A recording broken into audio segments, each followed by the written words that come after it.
For us, it's more trafficked with the use of the internet. Certain internet sites are used to advertise these young women. And the John goes use that site, brokers the deal, and it just continues and continues. But we formalized a special victims unit in 2014. We have 13 people throughout the state that are out there proactively working human trafficking and child exploitation cases every single day. Just to show the progression, 2014, 22 cases of human trafficking that we investigated, and 2015, we saw 41. That's an 86% increase. Trafficking might not have been the phrase we used back then, but we certainly began to see and understand that people were being, I think, trafficked against their will in the pursuit of prostitution. I have yet to meet a prostitute in my life who said, this was my career choice, and man, I'm really happy with the way things are going.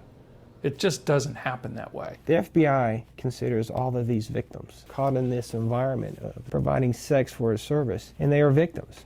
With human trafficking, when you look at the crime, it's force, fraud, or coercion. And we have to be able to prove, if they're not a juvenile, we have to be able to prove that. And one of the hardest things is getting these victims to say, I've been trafficked. Most of the time, someone's not going to come to you out of the lifestyle of prostitution and say, I'm being trafficked. You know, that's a word we use, that's a word maybe community members use, but that's not a word that's known in the life of prostitution, the life of trafficking. That this happens right here. You don't have to go look far. It's right here. It's in Baton Rouge. It's in Natchitoches. It's in Vernon Parish. It's in Calcasieu. It's in Thibodaux, Shreveport. I could go on and list every city in Louisiana. That's where it's at.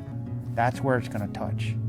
And so for people to recognize the signs, when they see something, call, let someone know. I think that's the biggest help that we can get to combat this.